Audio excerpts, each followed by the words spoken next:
En Tanzanie, les universités vont rouvrir leurs portes à partir du 1er juin prochain. C'est le président de la République, John Magufuli, qui a fait l'annonce. Ses opposants soutiennent une position contraire. La pandémie du coronavirus frappe durement le tourisme. Au Sénégal, la station balnéaire de Saly, située à 80 km de Dakar, est vide. Le personnel hôtelier est partiellement mis au chômage. Et puis, au Gabon, des soignants sont formés aux techniques de réanimation spécifiques au Covid-19. Le renforcement de capacité est assuré par des médecins des armées françaises et gabonaises.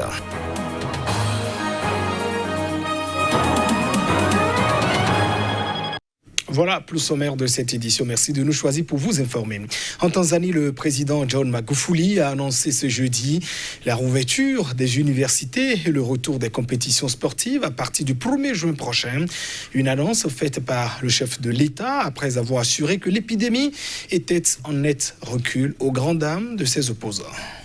Alors que l'ambassade des États-Unis sur place a fait état de signes de croissance exponentielle des cas de coronavirus dans plusieurs endroits en Tanzanie et que l'opposition dénonce des manœuvres de dissimulation, le président tanzanien John Magufuli a décidé d'assouplir les mesures prises pour enrayer l'épidémie. Lors d'une réunion publique ce jeudi dans la capitale administrative Dodoma, le chef de l'État a annoncé comme décision de rouvrir les universités à compter du 1er juin 2020.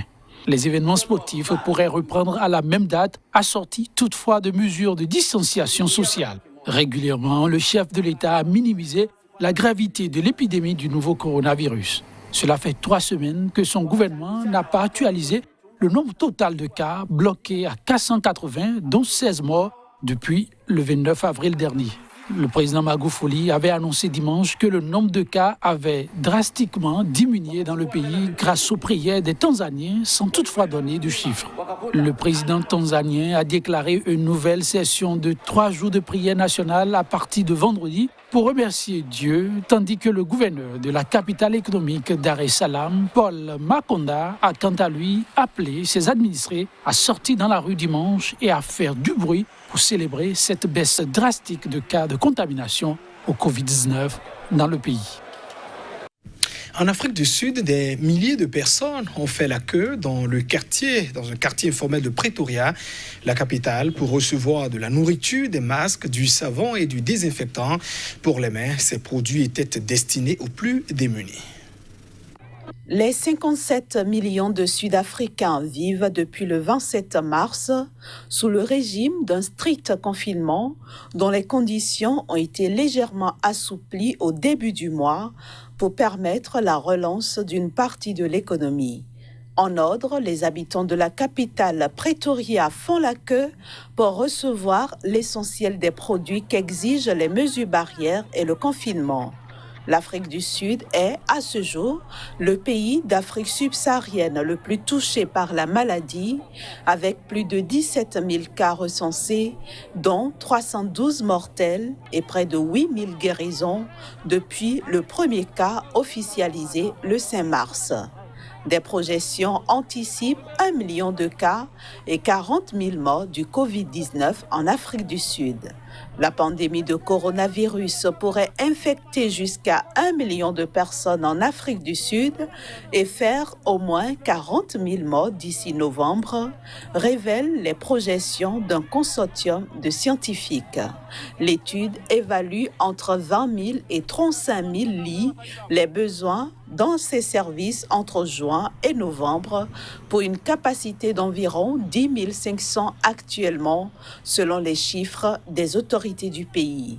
Sous réserve de l'évolution de la pandémie, un nouvel allègement est prévu début juin, notamment la réouverture très progressive des écoles, malgré les critiques de plus en plus vives qui visent le confinement décrété par le président Cyril Ramaphosa. Les conditions de sa levée recommandées par l'Organisation mondiale de la santé ne sont toujours pas réunies. En Tunisie, les hôtels rouvriront bientôt leurs portes. Le gouvernement envisage la reprise des activités au niveau du secteur avant mi-juin. Il travaille aussi à un protocole sanitaire pour limiter les risques liés à la contagion de la maladie. C'est probablement à la mi-juin que les hôtels rouvriront leurs portes en Tunisie. C'est ce qu'a annoncé ce mercredi le ministre du Tourisme, Mohamed Ali Toumi. Il a également précisé qu'une ligne de crédit de 500 millions de dollars à taux bonifié afin de soutenir le tourisme, secteur clé de l'économie, sera donc mise en place, ce qui représente 8 à 14% du PIB et 400 000 emplois. Ces prêts seront réservés aux entreprises qui ne sont pas déjà surendettées et continuent à payer leur personnel. Bien que la Tunisie n'ait enregistré que 47 morts du coronavirus et 1044 malades identifiés depuis début mars, la crise sanitaire va entraîner un manque à gagner de 6 milliards de dinars, soit 2 milliards d'euros, a indiqué le ministre du Tourisme. Après un début de saison en hausse, le tourisme a été brutalement arrêté par le confinement mis en place en Europe comme en Tunisie dès la mi-mars et la suspension des vols commerciaux qui devraient se poursuivre jusqu'à l'automne. Le pays tablait avant la crise sur des rentrées de 7 milliards de dinars, a précisé le chef du secteur. Il a indiqué espérer que les hôtels pourraient rouvrir avant la dernière étape de la levée du confinement prévue le 14 juin, mais la décision, qui relève du comité de suivi du coronavirus, dépend de la situation épidémiologique. Un protocole sanitaire en cours de finalisation détaille comment les hôtels pourront fonctionner tout en respectant les mesures de prévention contre le coronavirus. Aucune date de réouverture des frontières n'a encore été évoquée. Frappée de plein fouet par la crise sanitaire, la station balnéaire sénégalaise de Saly, située à près de 80 km de Dakar, la capitale, est vide. L'absence de touristes causée par les restrictions de voyage est une catastrophe économique selon un hôtelier de la maison. Le gouvernement sénégalais avait annoncé le 19 mai dernier un plan de 3,6 milliards de francs CFA pour soutenir le secteur touristique. L'hôtel est fermé, mais nous sommes obligés de commettre notre personnel pour l'entretien courant, pour que la literie ne s'abîme pas, pour aérer, nettoyer. Et ça coûte.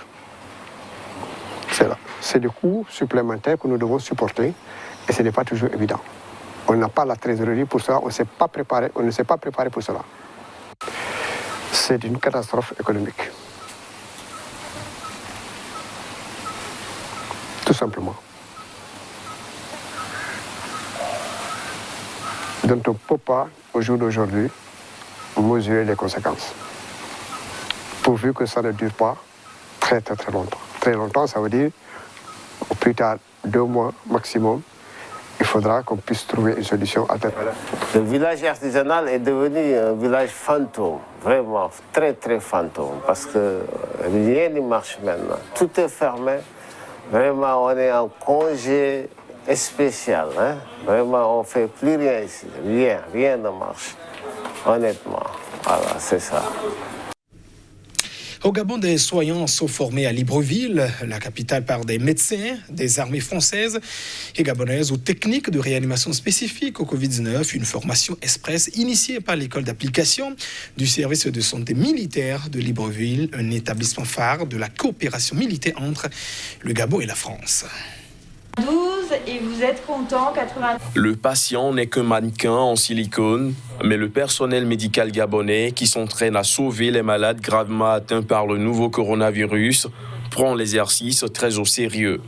Depuis mi-avril, 55 médecins et une centaine d'infirmiers et paramédicaux sont formés à Libreville par des médecins des armées françaises et gabonaises aux techniques de réanimation spécifiques au Covid-19. À l'origine de cette formation express, le médecin général français Alain Pudupin, directeur des études de l'école d'application du service de santé militaire de Libreville, établissement phare de la coopération militaire entre le Gabon et la France. L'épidémie Covid met en tension les systèmes de santé, mais plus particulièrement les systèmes de réanimation. C'est-à-dire qu'on l'a bien vu dans tous les pays, il a fallu doubler ou tripler la capacité. Et en plus, ces soignants sont en première ligne. C'est-à-dire que c'est les premiers qui sont malades, le risque est 10 fois plus important. C'est eux qui vont être, dont on a le plus besoin, dans une spécialité qui est rare et difficile et très technique. Donc le projet a pour but de former des auxiliaires, des assistants en médecins et en infirmiers pour démultiplier les forces et la capacité d'intervenir qui ne va pas être que sur le plan matériel, mais également en personnel, qui est la vraie richesse de cette lutte contre le Covid. Exactement. Vous le savez déjà, en fonction des statistiques de notre pays, que le personnel soignant paye quand même déjà un lourd tribut en termes de contamination et même de mortalité. On s'est donc rendu compte que se protéger, et ça on le savait déjà avant, est un point de vue fondamental, parce que si les personnels soignants sont aussi atteints, qui va s'occuper du personnel lambda? Donc la prévention étant la meilleure des thérapeutiques, on a décidé de mettre en route cette formation pour apprendre aux gens qui sont en contact des patients les plus graves à se protéger pour pouvoir sauver des vies le plus longtemps possible. D'ordinaire, l'établissement forme chaque année une trentaine de médecins venus de toute l'Afrique à la médecine de guerre. Pour cela, l'école dispose de professeurs qualifiés, mais surtout d'un plateau de simulation permettant de s'exercer dans des conditions proches du réel, un équipement rare sur le continent.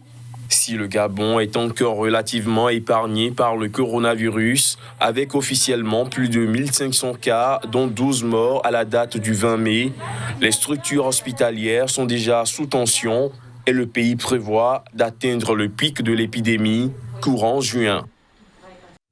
Le Togo est engagé dans la lutte contre le djihadisme à la frontière qu'il partage avec le Burkina Faso. Des hommes lourdement armés font la veille. Ils surveillent en silence les mouvements des habitants et prêts à intervenir en cas d'attaque. Les précisions à travers cet élément.